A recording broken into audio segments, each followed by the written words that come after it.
Benjamin comme Martin se sont brûlés au feu sacré de cette saison de Koh-Lanta. Le premier a préféré quitter l'aventure de son propre chef. Le manque de nourriture, de sommeil, les pluies nocturnes, l'humidité, ma blessure à l'oreille et le fait de ne pas pouvoir chasser là-bas ont eu raison de moi, nous confiait le jeune homme après son départ. J'étais très affaibli et je n'avais plus aucune énergie. Je n'arrivais ni à me lever, ni à faire quoi que ce soit.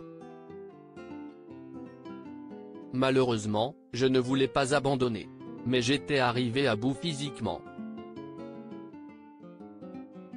J'ai craqué et j'ai pris la décision d'abandonner. Le fromager, quant à lui, a été obligé de quitter Koh-Lanta après s'être blessé à la cheville lors d'une épreuve. Je ne sors pas sur décision du jeu, dans le sens où on n'éteint pas mon flambeau, je ne me fais pas virer par mon équipe, nous a-t-il expliqué tant bien que mal. Si est une décision médicale. Et franchement, il n'y a pas pire car j'ai vraiment ce sentiment d'inachevé où mon aventure s'arrête net et je ne sais pas jusqu'où j'aurais pu aller, ajoutait Martin. Mais à l'écran, il y a certaines choses que les téléspectateurs de Koh-Lanta ne voient pas. Par exemple, ce qu'il se passe lorsque, comme Benjamin ou Martin, un candidat est obligé de quitter le jeu d'aventure hors des conseils. Leur départ est soumis à l'avis du médecin qui donne son aval pour que le candidat prenne ou non l'avion immédiatement. Ils partent le plus tôt possible en fonction de l'avis du médecin.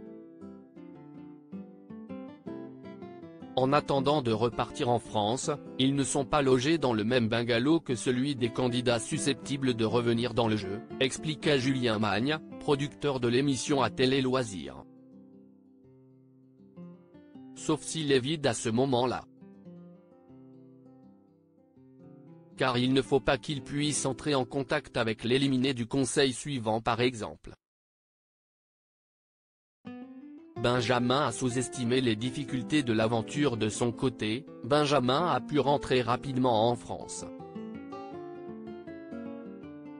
Et son abandon n'a pas été une surprise pour la production de Koh-Lanta. Nous suivons les candidats au quotidien, heure par heure. On observait un état d'esprit et une motivation qui glissaient et qui diminuaient. On choisit 20 aventuriers sur 40 000 candidatures donc on a toujours l'espoir qu'ils se raccrochent à leur motivation profonde quand CIST dure. Je pense que l'aventure était un peu trop compliquée pour Benjamin, a assuré Julien Magne à nos confrères. Dans nos colonnes, le candidat reconnaissait avoir sous-estimé les difficultés de l'aventure. Avant de partir, je me doutais que ça allait être une aventure difficile évidemment, mais je n'imaginais pas que ça allait l'être autant. Je ne pensais pas le vivre aussi mal physiquement parlant.